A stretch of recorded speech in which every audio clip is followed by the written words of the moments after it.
Bom dia a todos. Bom dia.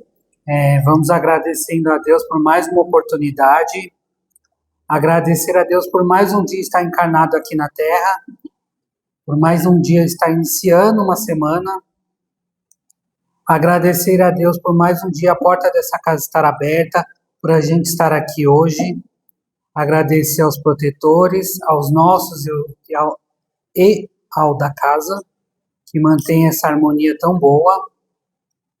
Agradecer pelo dia maravilhoso que está fazendo lá fora.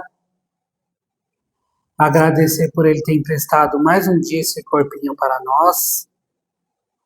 E pedir que a gente possa absorver o máximo possível da palestra de hoje e que possamos pôr em prática. Que assim seja, graças a Deus.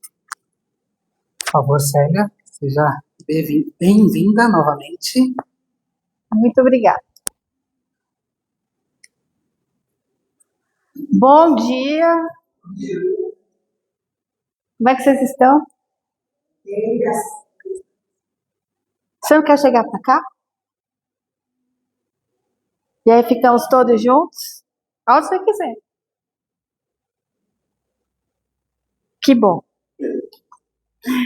Eu sempre começo dizendo para vocês que vocês estão de parabéns por estarem aqui. Ah, mas é porque você está aqui? Será? Óbvio que não, gente.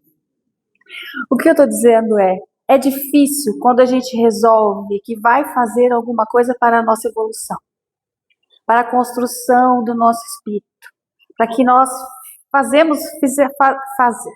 que nós façamos alguma coisa para melhorar a nossa condição espiritual aqui. Certo? E aí, quando isso acontece, a gente resolve, mas muitas vezes não consegue sair da cama, não consegue sair do sofá, ou chega uma visita, ou é um filho que fica doente, ou é um problema, ou alguma coisa que queima, e por aí vai. Que nem eu chegando aqui correndo hoje. Entendeu? Mas aí o que a gente faz? Supera. E é isso que vocês fizeram. Parabéns por estarem aqui, a cada um de vocês, buscando sua evolução. Hoje, eu quero falar com vocês, ter uma conversa com vocês sobre o tema pluralidade dos espíritos. Vocês já ouviram falar desse tema? Está no Livro dos Espíritos, capítulo 4. Alguém aqui tem o Livro dos Espíritos? Quem tem? Levanta a mão. Quem leu?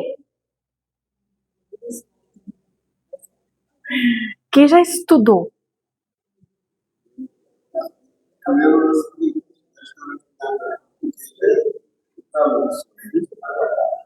Vocês estão estudando que parte?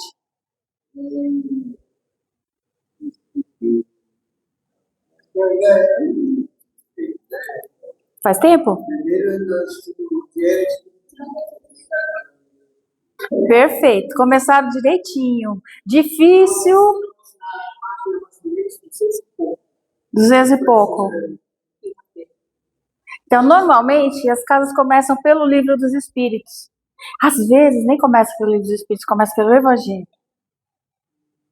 E vocês já estudaram o que é o Espiritismo, que é onde a gente precisa começar, porque lá é a base. O que é o Espiritismo é como se fosse o Livro dos Espíritos, só que de uma forma mais simplificada. Que a gente possa entender melhor, porque você está chegando, você ainda não sabe exatamente o que está acontecendo dentro da doutrina espírita. Então ele vai basear você, nortear você. E aí depois vem o Livro dos Espíritos, que começou 502 questões, agora 1119 questões, e aí a gente vai estudando mais profundamente. E ele também é dividido. Sempre gosto de alertar vocês. Ele é dividido em 4 partes. Vocês sabem disso? Primeira parte. Ele vai ser referente à Gênese, que é a 5ª obra de Kardec, que faz parte do Pentateuco. Então, esse seria o primeiro. Tá? Aí, a primeira parte dele vai fazer referência à Gênese. A segunda parte dele é o Livro dos Médiuns. A terceira parte dele é o Evangelho. E a 4ª parte dele é o livro que quase ninguém sabe nem que é de Kardec, que dirá estudar, que é o livro Céu e Inferno. Ok? Então, para a gente falar hoje, este capítulo está na segunda parte deste livro, Portanto, então, vai fazer menção ao livro dos médios. Se a gente for procurar lá, não vai achar mais. Pluralidade das existências, capítulo 4. Que aí ele começa assim, o que é pluralidade das existências? Eu poderia dar o sinônimo disso, qual seria?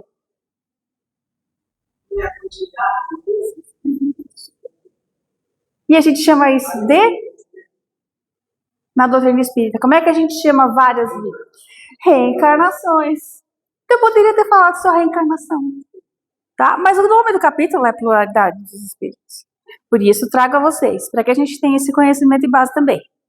A primeira questão, que o título do capítulo é esse, aí depois tem o subtítulo, que ele vai pôr por quê? Porque vai ter vários, 1, 2, 3, 4, 5 itens, não são as questões, itens. Aí o primeiro item, da reencarnação. A primeira questão, 166, já começa nessa, tá? A alma que não atingiu a perfeição durante a vida corpórea, como acaba de se depurar? Resumindo, vim para cá, encarnei, briguei com a família, briguei com os amigos, dei um monte de bola fora. Mas não deu tempo de eu ir lá e consertar todas essas coisas que eu fiz. Para os outros, para os amigos, para a família e até para mim. E agora, o que eu faço? Por isso que ele pergunta. Agora, como é que ele vai se depurar? Não deu tempo. Aí que vem a reencarnação. Aí é que vem a justiça divina, que é a reencarnação. Porque se eu fiz tantas coisas erradas, agora eu entendi, mas agora já não dá mais tempo de eu recuperar tudo isso. De eu ir lá e consertar tudo isso. E aí, simplesmente, se a gente for pensar nos dogmas das igrejas que a gente aprendeu, aí eu vou para onde? Errei, não consertei. Aonde eu estou? Pode falar. Se eu estou agora numa outra religião, uma outra doutrina, errei, não consertei, aonde eu estou? Fui para onde? Para o inferno. Ué, não é assim que é julgado? Ou você vai para o céu, e ó a mão ainda, né? Como se a terra não girasse e a gente cada hora não tivesse de um lado. Vou para o céu, vou para o inferno. Aí você está dependendo da religião, certo? Né? Se você pedir perdão a Deus e se arrepender, você pode ir para o céu. Não é? Isso, se você for pensar na Igreja Católica, você ainda tem o quê? O purgatório.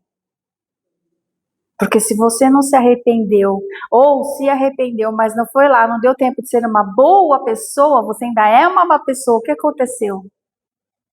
Você foi para o purgatório. E no purgatório, depende de você fazer alguma coisa, avançar, estudar, melhorar, entender a situação. E agora fala, não, eu quero ir lá e consertar isso, recuperar tudo isso. O que eu faço? Não. No purgatório, você está literalmente isso que ele falou. Você está congelado, você depende dos outros. Não depende de você. Olha que absurdo, se você for pensar. A gente agora entendendo da doutrina espírita, se a gente for pensar, eu não dependo de mim, independente do que eu fizer, se eu estiver no purgatório, estou lá. Se ninguém orar por mim, se ninguém rezar por mim, se ninguém pedir a minha melhora, a minha saída de lá, para me resgatar, está acabado. Então, na igreja, se você for pensar na igreja evangélica, não, mas na católica, sim. Na católica, você vai para o purgatório, no purgatório não depende de você, depende da oração daqueles que te amam. E se você só deixou gente que te odeia? Muitas vezes isso acontece, a gente pensa que é muito amado até pela família, e aí você vai...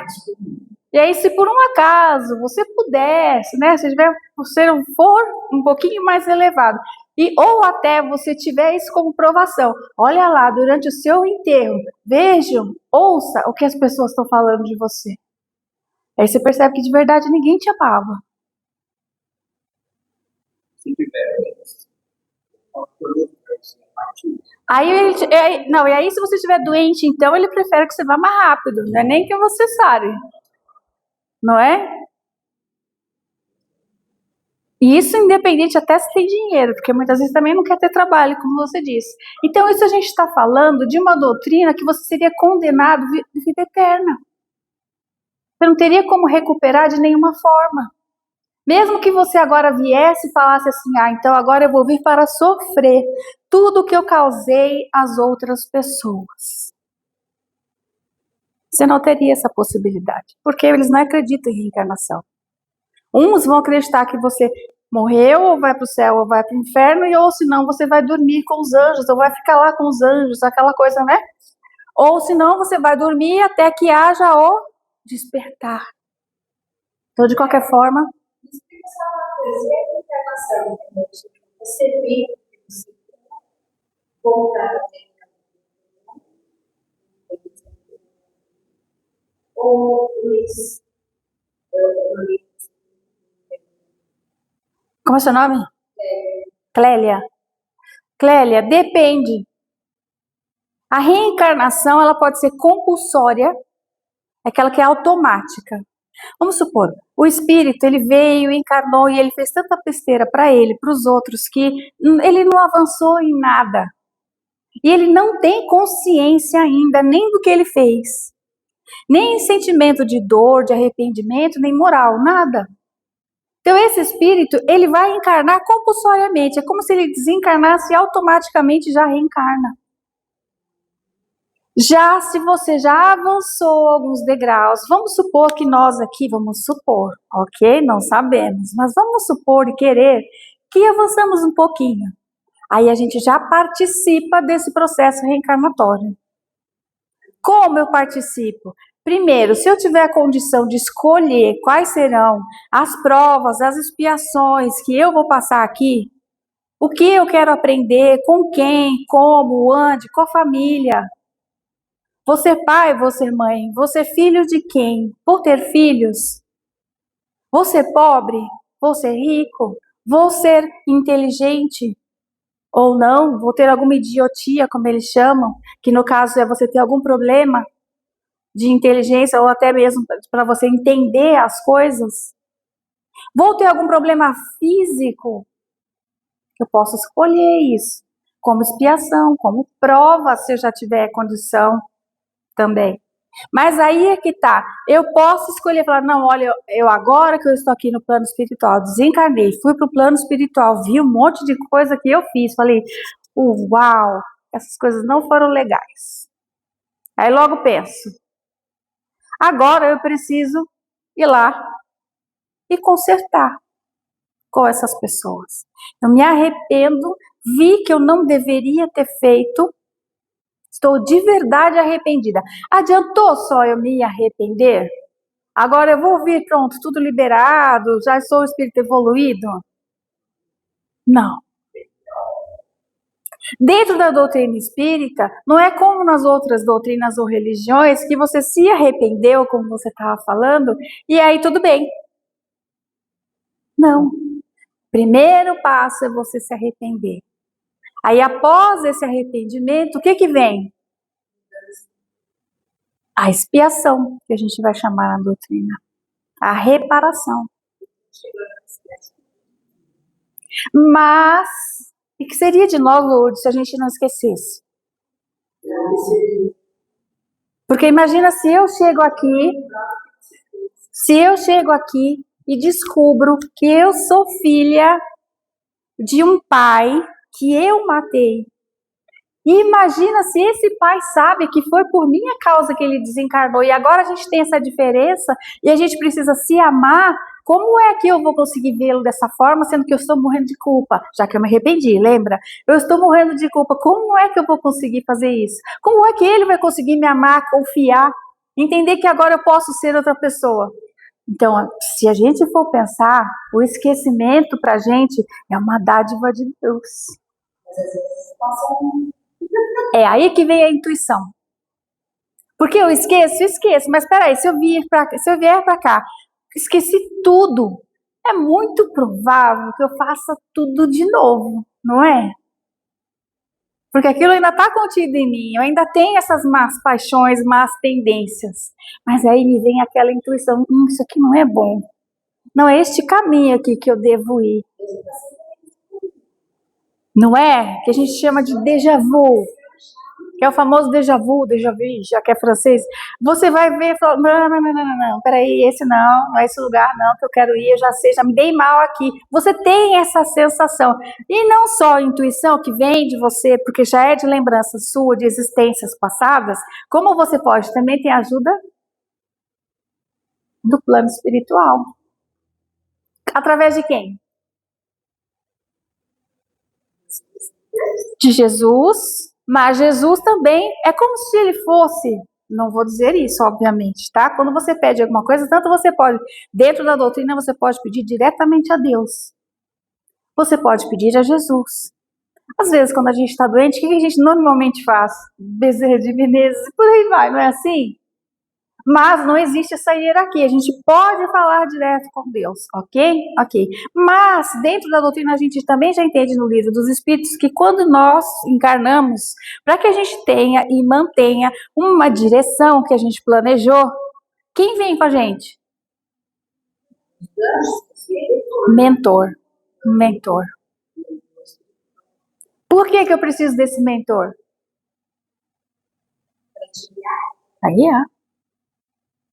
Ah, mas então é ele que vai mandar em mim? Não, o livre-arbítrio é seu. Eu só vim aqui para te dar os alertas, para te dar os avisos, colocar uns piscantes amarelo de vez em quando vou pôr uns vermelhos, vou colocar outdoor, vou colocar até tronco para você tropeçar. Agora, se mesmo assim você quiser passar, livre-arbítrio. Entendeu? Só, poxa, mas você podia ter me livrado dessa. Eu tentei. Mas eu não posso viver a sua vida por você. Eu posso te ajudar. Que nem quando nós, pais, todos aqui são pais, mães, vó, você também? Pai. Todos aqui sabemos. Edu? Edu, então, ó, presta atenção. E vocês que estão com a gente. Quem não é? Nós sabemos da responsabilidade quando nós colocamos uma criaturinha dessa no mundo, não é? O peso que vem junto com aquela belezura, aquela fofura que você quer apertar, que você fala que bênção, Deus, obrigada. E aí ela vai crescendo. Aos 5 anos ela te chuta a canela, te manda para lugares e não quer mais pôr a roupa nem comer o que você colocou e tem para dar. Quando ela chega aos 10, então, ixi, você é um atrasado. Você não sabe de nada. 15, eu não quero mais morar aqui, eu te odeio. Você fala, mas cadê aquela coisinha fofa que Deus colocou para mim no meu colo para cuidar e para guiar? Não é? Porque é o livre-arbítrio dela. Mas é isso que a gente está pensando. A gente faz o quê? Nosso melhor. Muitas vezes a gente sabe que eles vão nos odiar. A gente sabe. Poxa, você chegar para um filho de 11 anos e falar para ele, ou você desliga essa internet e vai estudar, porque amanhã você tem prova. E se você não desligar, eu desligo. E ele ficar te mandando para tudo que é canto, se revoltar, se rebelar e dizer, você é um monstro. Você me odeia, você não quer me ver feliz.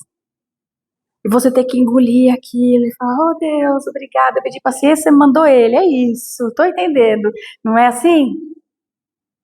Então você está treinando a sua paciência, seu amor, sua caridade com esse ser, e esse ser está aprendendo com você o que é ter o quê? Autoridade, responsabilidade, disciplina, independente do lugar ou que ele queira ser.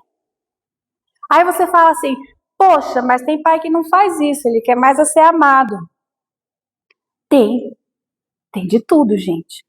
Tem até aqueles que nem querem. Não tem? Tem. Mas se a gente for pensar, qual que é a nossa responsabilidade? Fazer. Independente se eles querem ou não, se eles entendem ou não, se eles estão nos amando ou nos odiando neste momento. Não importa. Importa que mantenha o respeito. Porque mais pra frente é que a gente vai entender Aí você fala, mas eu não tenho paciência. Ou você já foi jovem um dia. Você já foi também essa criança um dia. Geniosa, genioso, dono da verdade. A gente só não lembra. Mas se perguntar para pai e para mãe, e naquela época tinha tabica, tinha havaiana que podia jogar e outras coisas. Acredito que muitos de vocês aqui lembram disso. Minha mãe tinha a vara da justiça, como é que é? Da infância e da juventude. A vara da infância e da juventude. Hã? Tinha. O cinto, o chinelo. Olha, então, na minha casa não. Nossa, eu tinha irmãos muito danados. Muito. Eu fico pensando, né? A minha mãe, a sabedoria que ela teve sem estudos. Minha mãe era analfabeta. Depois ela virou alfabeta funcional. Analfabeta funcional, que chama, né? Que ele consegue assinar, votar. Porque naquela época ela não podia estudar. A obrigação era casar, ter filhos, cuidar da casa e por aí vai. Mesmo depois, quando ela tentou, já com os filhos criados, ela mais velha, estudar, também não deu certo. Então você fica pensando, quanto é que essa mulher, com aquele entendimento, aquela coragem toda, suportou tudo aquilo que ela viveu. 7 filhos, 11 ao total, só que 7 livros. Imagina, gente, isso. A gente com 2 já fica quebrando a cabeça, arrancando os cabelos. Entendeu? Então é disso que eu estou falando. Nós temos essa responsabilidade. Só que aqui, o que eu quero falar? Nós não começamos falando da pluralidade das existências? O que nós falamos aqui? Pai, mãe, filho, seus amigos, sua vizinhança, o seu círculo de amizades ou de influência, ou daqueles que você quer viver. E para cada um, aqui, só nessa existência, você já é plural. Na sua casa, como mãe ou como pai, você é um. Lá fora, como amigo, você é outro. No trabalho, você é outro. Aqui, no centro, nós somos outros. Se nós fôssemos como somos aqui no centro, dentro de um ônibus lotado, metrô lotado, numa fila, que tá todo mundo, você tá no sol, aquela fila enorme, tudo e ainda a gente querendo passar na sua frente. Ah, tá bom que você vai ser. Não, pode sentar, não tem problema. Não, pode passar, eu aguardo. Percebe como nós somos plural só nessa existência? E quanto nós já fomos este plural? Porque nós já fomos espíritos o quê? Logo lá nos primórdios. Nós temos vários mundos. Como existe pluralidade da existência, existe pluralidade também dos mundos, certo? Então o primeiro era o quê? Lá dos primórdios. Nós estamos em provas de expiação. Primitivo. Mas era só o mundo que era primitivo? E quem encarnava lá era primitivo. E esse primitivo, ele tinha alguma consciência de moral? Educação? Filiação? Nem isso. Percebe? Até hoje ainda não tem. É por isso que quando você entra no ônibus, você é um espírito, quando você entra no ônibus, você pede perdão, favor Aí você vira o primata de novo. Mas é a língua que ele entende, ele sabe. Mas é disso que a gente está falando. Aí se eu penso, mas eu quero ir para o mundo feliz, eu ainda não tenho condição de ser feliz. Porque eu ainda sou primata em algumas situações. Eu ainda sou uma pessoa que ele chega, dá um tropeço, ou eu caio, ou eu quase que caio. O que eu já penso? Se eu não falar, não verbalizar, tá? No meu caso eu penso ainda, logo me corrijo, mas penso. Aí o que você faz? Manda, vai com Deus. É óbvio que você não manda, vai com Deus.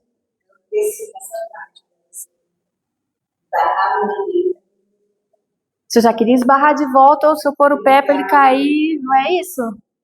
Então, isso é o quê? A gente tem condição de viver no mundo feliz. Lá no mundo feliz ele nem sabe o que é provocação. Se você chegar nesse, ele vai olhar assim. É como se você fosse uma criança que esbarrou em você. Daí você pega a criancinha e guia. Nós somos ainda essa criança. Nós estamos ainda em evolução. Por isso esses sentimentos de raiva quando alguém faz isso. Ou até de ego que foi machucado. Né? Ou se sente humilhado por alguma coisa, como se as pessoas pudessem fazer um negócio desse com a gente, se a gente estivesse de bem com a nossa própria existência. Mas ainda nós temos dentro de nós muito orgulho, muita vaidade. E aí quando alguém vai lá e dá um cutucãozinho, não precisa muito não. Dá um cutucãozinho com uma palavra, com um gesto, até com a falta do gesto, com a ausência do gesto. Ai, tá me ignorando. Às vezes a pessoa está pensando no boleto e você está achando que ela está te ignorando. Ignorando do que é ser?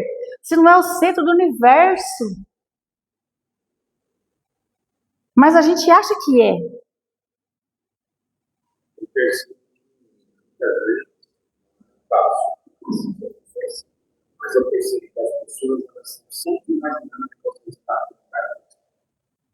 Elas não avaliam o que você está fazendo. Como é o seu nome? Daniel. Daniel, você tem razão. Mas sabe o que é isso? A parte dele é o O que é? Não só. É o ego. É o ego. E só que todos nós somos a última bolacha do pacote em algum momento. A gente pensa que não. Até que alguém vai e passa pela gente e nem fala bom dia, boa tarde. Mas também quando você ignora isso, você não é isso. Você pode ignorar no sentimento de também não tô nem aí, não faz diferença para mim. Isso ainda é ego. Isso ainda é vaidade, ainda é orgulho. Você não tá ignorando nada. Você só tá dizendo, vou te dar o mesmo que você me deu. Eu tô te dando troco. Não teria nem magoado. Agora, quando eu penso, Deus, ajude essa pessoa. Ela tá tão cega, seria o sentido da palavra, tá? Mas não, obviamente, fisicamente falando, que ela não tá conseguindo enxergar nem nada.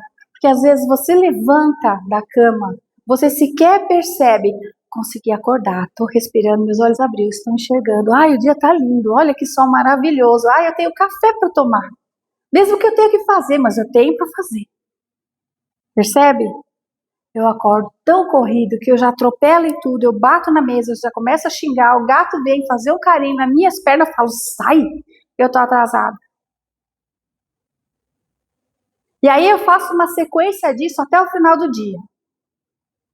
Então eu já tô passando pela rua, se eu não conseguir enxergar você, como é mesmo o seu nome?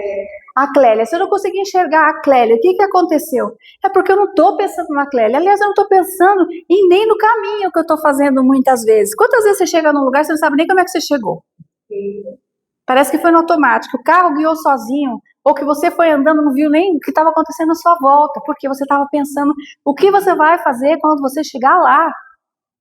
O que está te esperando quando chegar lá? O quanto você está atrasado. E aí a pessoa que passou por você naquele momento acha que você ignorou. Na verdade, você está ignorando a vida. Não é a pessoa que passou ali.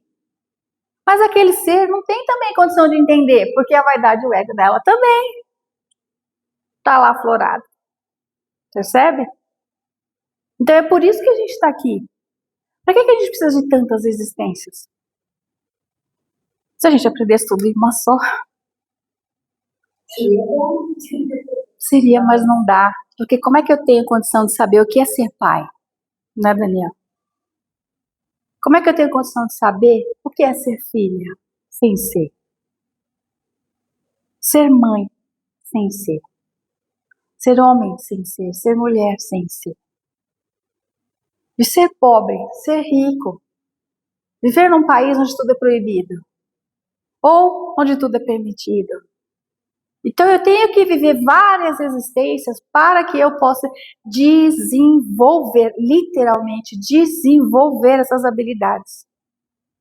E é através dessas experiências é que eu posso avançar mais rápido ou ir devagar, bem lentamente, ou até estacionar, porque daí eu vou só fazendo besteira, besteira, eu não avanço, estou ainda no mesmo parâmetro, é como se eu tivesse, vamos supor, estamos aqui numa escola, tá? Essa escola ela tem do 1º ao 9º ano, a 9ª série, fala, sei lá, 9º ano. Aí eu tenho do 1º ao 9º ano. No intervalo todo mundo se encontra, ok? É intervalo para todo mundo. No intervalo todo mundo se encontra. Mas quando você vai dar o sinal do intervalo, cada um sabe que sala que tá. E vai para sua sala.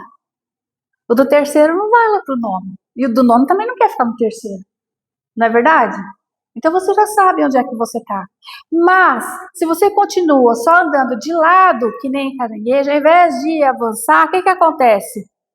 Você está no 3º, você continua nele. Muitas vezes, eu tenho a impressão, quando a gente olhando assim, né? Ah, Célia, mas daí você está julgando? Não, você está fazendo observação. Que bonita a frase para dizer que não está julgando. Você está fazendo observação. Tenho a impressão que muitos de nós, eu me incluo, obviamente, que em algumas situações, obviamente não em todas, mas em algumas situações, eu não saí da 5ª série. Nós não saímos da 5ª série. Sabe o famoso 5º ano? Que os professores mais reclamam, diretoria também? Porque é aquela fase que ele não é mais criancinha, ele não te obedece mais, mas ele também ainda não é um adolescente, ele está naquela fase que ele quer botar tudo abaixo. E ele manda em tudo. Ele entende tudo, ele sabe tudo. O 5º ano é o 5º ano. E ele não sabe ainda se ele é uma criança ou se ele é um adolescente. E o corpo dele está igual à vida dele. Toda bagunçada. Cresce primeiro os braços, às vezes cresce primeiro as pernas, às vezes cresce primeiro a mão, ou às vezes desenvolve o corpo aqui, ou às vezes para trás, ou às vezes não desenvolve, só vai desenvolver quando tiver com mais 3 ou 4 anos para frente. Aí fica aquela coisa desordenada de hormônio do corpo e da vida. Dor de crescimento. Mas dor de crescimento é desde pequenininho, né? Porque a criança também tem a dor de crescimento.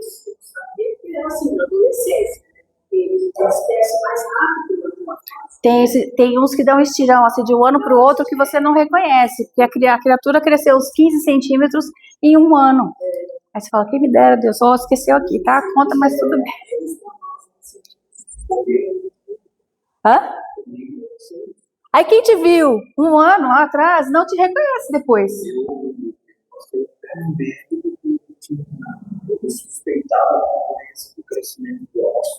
Desenvolveu. Foi o estirão. O famoso estirão. Eu tive uma produção que poucas pessoas conhecem. Que é o quê? O estiramento do músculo embaixo. Nas costas. Ele estira. Hoje eu conheci. Mas isso só naquela época. Só assim, médicos que trabalhavam com esporte. Tinham poucos detectar isso daí, nada essa coisa. Quem me ajudou foi o meu espírito. Que disse pra você? Eu contou essa história. Eu sou médico de esporte e conheceria isso aí. Você não vai encontrar na assistência, você não vai encontrar. Assim, mas o médico aqui está avisando. Você tem que tomar esse remédio 6 meses sem correr, sem andar de bicicleta, sem uma bola. Não andar. Não faça esforço, não pegue peso. Olha. Ele vai firmar. Ele faz exatamente isso. Então, mas você vê como é disforme, não só o externo, aquela fase que você está se afirmando para o mundo, para os pais, para todo mundo e para você, porque você não está se entendendo ainda. Onde é que você vai parar? Quem você vai ser literalmente quando crescer? Entendeu? Então é um monte de coisa acontecendo, não só fisicamente falando, mas hormonal falando também, atropelando tudo, e a gente ainda quer que eles estejam com aquela paciência que a gente acha que eles deveriam ter. Não dá, a gente também já passou por isso, a gente só esqueceu. Daí vem de novo o esquecimento. Percebe por que é bom o esquecimento? É que nem quando você pensa, aí quando eles eram pequenininhos, era bonitinho e tal, aí depois eles crescem e falam, não quero mais ter filho, aí depois quando eles estão adultos, chega até os netos, como é o caso da Clélia ali, o que acontece? Fala, eu queria de novo. Esquece. E essa é a graça e a glória da vida. Eu penso assim, se você tem uma positividade, é justamente para querer ter uma nova oportunidade. Por isso que a gente tem que pensar assim, para que eu preciso então da pluralidade das existências? Por que eu preciso da reencarnação? Porque você se arrependeu, não é, Daniel? E aí você diz, não, agora eu entendi, então eu preciso de uma nova chance. Ué, mas se eu não tivesse na doutrina espírita, se eu não entendesse isso agora, eu estaria acabado, condenado eternamente. Dentro da doutrina espírita não existe penas eternas. Por quê? Porque existe a evolução espiritual. Então, a cada encarnação, você vem, aprende uma coisa nova, vive uma experiência diferente. E nessa nova existência, você vai o quê? Angariando virtudes. Você vai desenvolvendo as suas virtudes para que você possa chegar a ser o espírito angélico, o espírito puro. E aí, depois que você está nessa fase, aí você precisa reencarnar novamente? O adulto não para, justamente. Criando outras. Eu acho que não. Acho que quando você O que você acha, Francisco? Precisa encarnar novamente? Cheguei a espírito puro. Puro. eu acho que não. Eu ligaria isso. E você? Não existe espírito aqui na Terra. Na Terra não, mas supondo que você já encarnou, reencarnou e milhares de vezes. E volta para aprender. E se você fizer uma coisa boa, você vai preparando para um dia, você já não vai precisar de fazer assim. Já teve. E é o dia a dia da gente, é a vida. Como você está falando aí, no caso, quando você está com a criança, logo você diz, quando você chega, qual é a dificuldade da vida? Que é, Chega os boletos, né? como era você? É fraqueza. Mas essas coisas que a gente faz o tempo todo e a gente pensa assim, um dia vai mudar, né? A criança já vai nascer grande. Vai, só que não aqui. Prova expiação, não. Tá? Mas nos planetas mais avançados, nos planos mais avançados, que você vai chegar lá, cada um de vocês vão chegar lá. Aí sim, inclusive, tem, né, um depoimento que de Júpiter, as crianças lá, a infância lá dura 6 meses. Com 6 meses você já chega colocando, equiparando, como se já estivesse com 30 aqui. Você imaginou? A gente está chegando aqui com 30 com infância ainda. Não é? Tem 50 querendo ser criança ainda. Então é disso que a gente está falando. Mas aí é evolução. É evolução. É evolução de quem? Do planeta? Sim, quando tem as pessoas evoluídas lá. Por isso que nós ainda não estamos preparados para ir para esses planetas. Porque se fôssemos, sentiríamos inveja de pessoas lá. Se fôssemos, sentiríamos raiva por não ter isso que o outro já tem. Ó a comparação. Percebe? A gente ainda faz isso aqui. Se eu faço isso aqui ainda, preciso evoluir. Ok? Aí, eu quero contar uma historinha para vocês. Eu não sei se vocês já ouviram essa historinha. Deixa eu pegar aqui.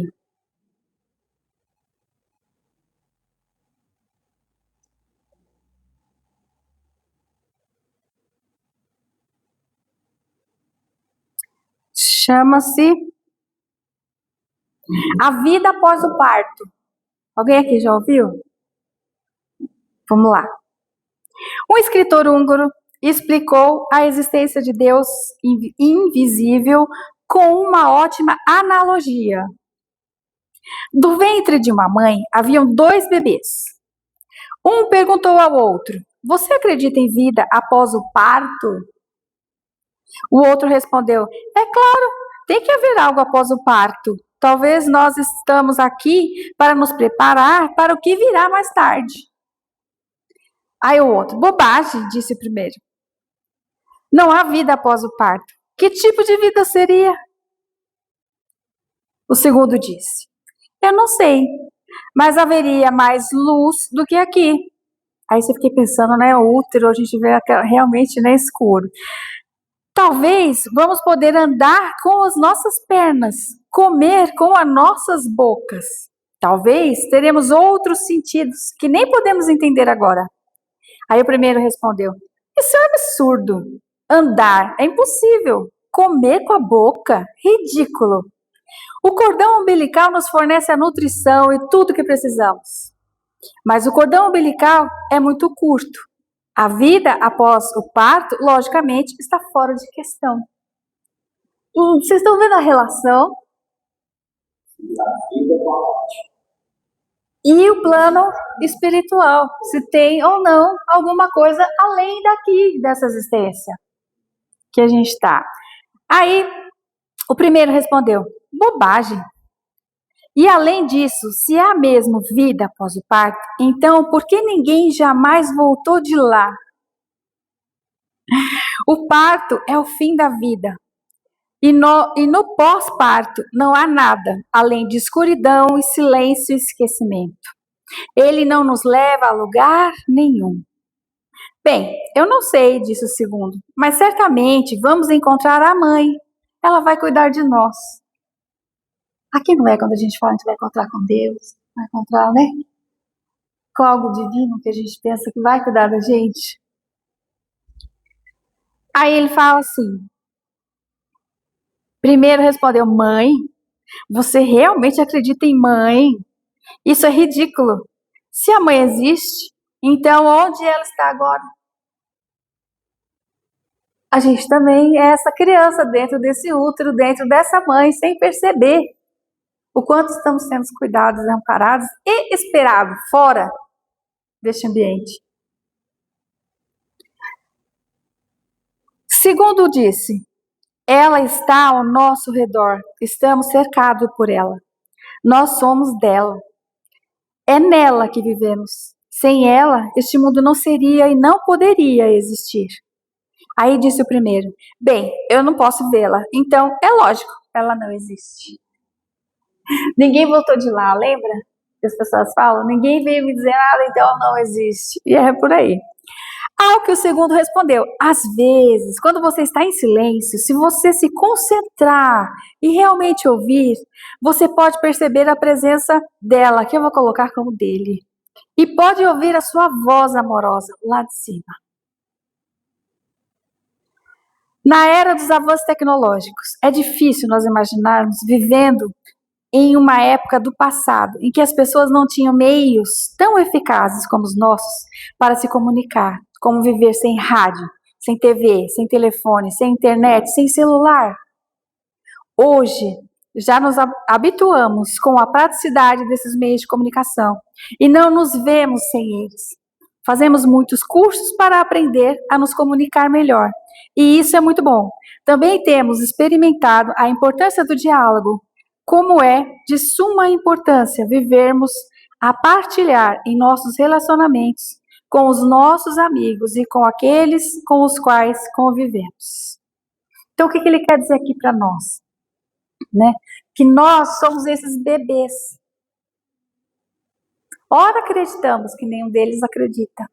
Ora, não existe nada além daqui, então eu vou fazer tudo agora, não estou nem aí, porque a vida é uma só. Não é isso? E aí depois a gente descobre que não é, aí tem que voltar e reparar. Então que entendamos essa analogia aqui, como esses bebês. E não pense que você é um deles. Várias ocasiões nós somos um e ora somos outros. Porque mesmo dizendo que acreditamos em Deus, que acreditamos no mundo melhor, que acreditamos na nossa própria evolução espiritual, quantas vezes a gente vai lá e se dá a própria rasteira? Pensando mal, com a inveja, com o rancor, com o ódio, com a falta de amizade, com a falta de piedade, com a falta de comunicação. É difícil. Porque senão a gente fica no patamar, nossa, não, agora eu já sou espírita, já sou um espírito evoluído. A gente está aprendendo, se a gente está pondo em prática, aí depende de cada um. E como é e quanto é que a gente põe em prática, depende de cada um.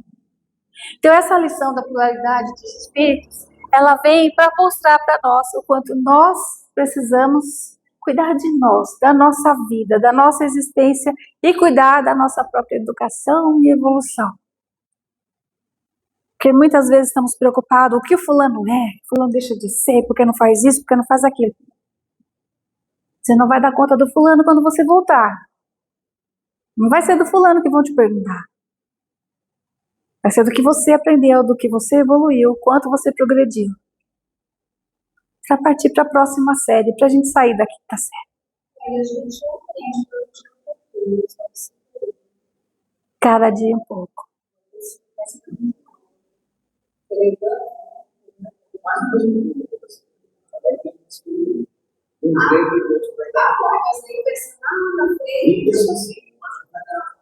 É que aí a gente vai para o livre-arbítrio. Às vezes eu posso ter a mesma lição uma vez só e eu já entendi. Acabou.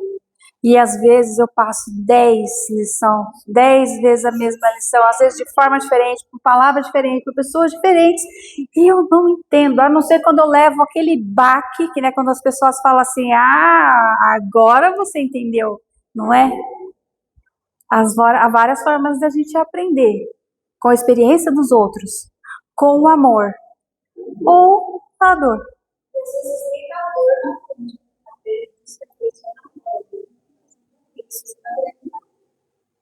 Tem pessoas que aprendem, mas aí se ela tiver uma consideração, se ela tiver uma resposta boa pelas outras pessoas que estiverem em volta, ou pela própria sociedade, ela tiver uma nova oportunidade, e aí ela já começa a subir na gilete, no bloco, já quer fazer o discurso, e aí já era.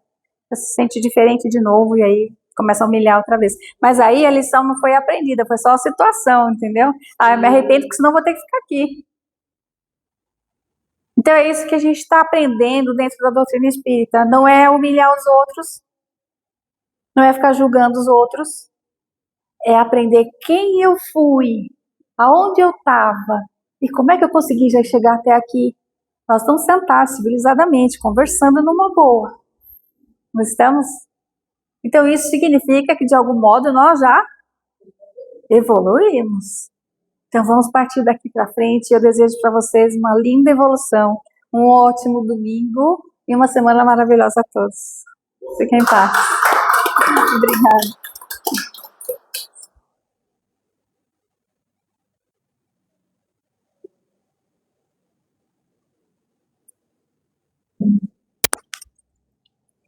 Se deixasse, a gente ia até meio-dia, que é a hora do almoço.